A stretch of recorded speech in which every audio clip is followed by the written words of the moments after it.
अस्सलाम वालेकुम, welcome to my YouTube channel. दोस्तों, अगर आप आईफोन की तरफ जा रहे हैं और आप आईफोन बाय करना चाहते हैं तो आज हम आपको बताएंगे कि आपने कौन सा फ़ोन बाय करना है। आप उसको चेक कैसे कर सकते हैं। अगर आप यूज्ड आईफोन बाय करना चाह रहे हैं तो आप उसमें फ्रॉड से कैसे बच सकते हैं, क्योंकि आज कल जो ज़्यादातर चल रहा है वो आपको फैक्ट्री की जगह जो है वो जेबी चिपका देते हैं और पैसे आपसे वो फैक्ट्री के लेते हैं। तो आज हम पूरी डिटेल से इस पर बात करेंगे कि क्या जेबी फ़ोन्स फैक्ट्री की तरह ही होता है, क्या ओरिजिनल आईफोन्स होता है, क्या उसमें फीचर्स के जो हैं वो तो उसके स्पेयर पार्ट्स तब्दील होता है या उसमें कोई फ़र्क होता है या फीचर्स उसके वो ओरिजिनल आईफोन्स की तरह नहीं होते। तो आज हम इसमें पूरी डिटेल्स आपको इसके साथ शेयर करेंगे कि आपने किस की तरफ जाना है, फैक्ट्री की तरफ या जेबी की तरफ। तो पहले आ जाते हैं कि जेबी असल में होता क्या है। ये भी एक लाइक ओरिजिनल आईफोन ही होता है, लेकिन वो कॉन्ट्रैक्ट में होता है लाइक यूएसए कंट्री। वो कस्टमर को आपने कॉन्ट्रैक्ट में रखते हैं। जब वो कॉन्ट्रैक्ट ख़त्म होता है तो वो उनमें क्योंकि कंट्री लॉक लगा होता है तो वो सिम उसके अलावा उसमें कोई वर्क नहीं कर सकती। और जो फैक्ट्री होता है वो बेशक नॉन पीटीओ, लेकिन वो फैक्ट्री का जो है पीटीओ टैक्स पाकिस्तान में अगर आप अप्रूव करवा लेते हैं नॉन पीटीए का तो वो आप सिम उसमें कोई भी चला सकते हैं। लेकिन अगर ये भी आईफोन है तो उसका तरीक़ाकार एक तो है आप सॉफ्टवेयर के ज़रिए उसको अनलॉक करेंगे और वो आप इस्तेमाल कर सकते हैं। दूसरा तरीका उसका ये है कि अगर आपने ये भी आईफोन रखा हुआ है तो एक जेबी की चिप मिलती है, वो आप उसको चिप के ऊपर सिम को रख कर उसके स्लॉट में डालेंगे तो फिर सिम वर्क कर सकती है, अगर वो पीटीए अप्रूव्ड हो। अगर नॉन पीटीओ तो फिर उसमें पॉसिबल जहरी गल है। अगर आपने पीटीए अप्रूव नहीं करवाया तो वो आप पीटीए आपको माफ़ी नहीं देगा अगर आप जेबी भी ले तो। और फैक्ट्री की जो है वो दुनिया में कहीं भी लेके आप जाएं उसमें सिम चल जाएगी अगर वो नॉन पीटीए भी हो। नॉन पीटीए क्योंकि ये कस्टम ड्यूटी नॉन पीटीए की है जो वे ये पाकिस्तान में है, इसके बाद जो है मतलब बाहर से ममालिक उसमें गैर उधर आप उसको चला सकते हैं। एक तो युवा है। दूसरा ये कि जो जेबी फ़ोन्स है वो क्या ओरिजिनल फ़ोन्स ही होता है। तो हाँ दोस्तों, ये लाइक ओरिजिनल फ़ोन्स ही होता है। इसमें सिर्फ सिम का डिफरेंस है कि सिम अगर ये पीटीए अप्रूव भी आप करवा लें तो इसमें डायरेक्ट सिम आप नहीं चला सकते और ये फैक्ट्री है उसमें डायरेक्ट सिम चल सकती है। इसके बाद इसके स्पेयर पार्ट्स और फीचर्स के तो वो भी लाइक ओरिजिनल आईफोन से कोई डिफरेंस नहीं होता। डिफरेंस बस इसका सिम का ही है और बाकी ये सेम लाइक ओरिजिनल आईफोन चलता है। और उसके बाद अपडेट्स के हवाले से अपडेट्स भी इसमें आते हैं। अगर आपने सॉफ्टवेयर के ज़रिए उसको अनलॉक किया हुआ है तो अगर आपने उसको अपडेट कर दिया तो उसका आपको सॉफ्टवेयर दोबारा से इंस्टॉल करवाना पड़ेगा, क्योंकि जो अपडेट आती है नई वो पुराने मतलब जो आपने सॉफ्टवेयर इंस्टॉल करवाया हुआ है उसके साथ वो कंपैरेटिबल नहीं होती, वो नहीं चल सकती। तो आपको बाज़ औक़ात उसकी जो है सॉफ्टवेयर दोबारा इंस्टॉल करवाना पड़ेगा। और इसी तरह अगर चिप भी आपने लगाई हुई है तो अगर आपने उसको अपडेट किया तो वो हो सकता है कि पिछली अपडेट के साथ चले, नई अपडेट के साथ वो भी वर्क ना कर सके। तो ये बात हुई। इससे आगे जो है वो अगर इसकी प्राइस जो है वो क्यों फ़र्क होता है। बेसिक जो है वो ज़्यादातर लोग जिसमें धोखा खाते हैं वो ये है कि इसकी प्राइस जेबी फ़ोन्स की और फैक्ट्री फ़ोन्स की क्यों मुख्तलिफ होती है। तो दोस्तों, क्योंकि आप देखें कि जो फैक्ट्री है उसकी प्राइस जेबी फ़ोन से तकरीबन 20-25 हज़ार का अगर फ़र्क होता है। अगर आप आईफोन एक्सेस मैक्स ले रहे हैं वो आपको 75-80 हज़ार का मिल रहा है, तो वही उसी कंडीशन में अगर आपको जेबी मिल रहा है तो वो होगा 45-50 का। तो इतना डिफरेंस होता है और डिफरेंस सिर्फ सिम की ही वजह से ही होता है, क्योंकि जेबी फ़ोन्स अगर आप ज़ाहिर बात है वो लॉक होते हैं। और इसी तरह मार्केट में और भी टर्म चल रही होती हैं, सिम लॉक्ड, कंट्री लॉक। तो ये एक ही चीज़ है, जेबी ही होते हैं वो, लेकिन वो आपको एक फंसाने का तरीका कार होता है कि वो आपको कभी कहते हैं कंट्री लॉक है, कभी कहते हैं कि सॉफ्टवेयर लॉक है, कभी कहते हैं सॉफ्टवेयर अनलॉक है और कभी कहते हैं जी जेबी फ़ोन है। तो वो आपके मतलब कंफ्यूज करने के लिए होती है।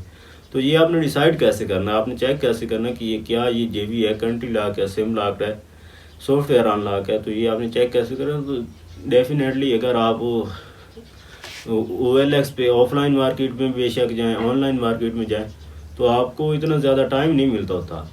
आपने उसको जल्दी से क्लियर करके तो उसका डिसाइड करना होता है क्या हमने बाय करना है या नहीं करना।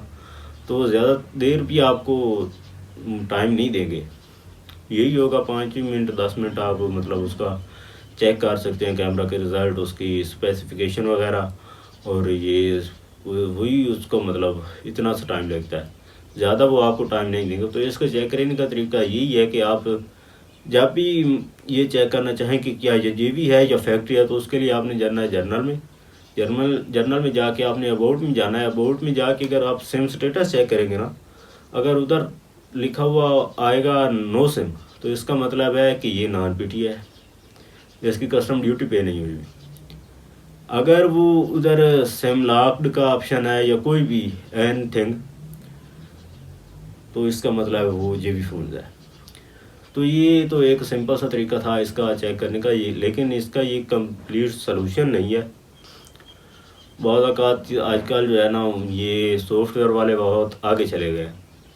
तो ये अगर आप पीटीए ले रहे हैं और वो जेबी फ़ोन्स है, तो वो उसमें भी आपको धोखा दे सकते हैं। बहुत औक़ात वो कहते हैं अगर आपने सॉफ्टवेयर के ज़रिए उन्होंने सिम अनलॉक की हुई है, वो आपको जेबी फैक्ट्री की बना कर दे रहे हैं, तो वो आप कैसे चेक कर सकते हैं। जो ज़्यादातर लोग इसमें धोखा खाते हैं, वो आपने कैसे चेक करना है। तो उसके लिए ये सिंपल तरीका है, आप उसको रीसेट करें।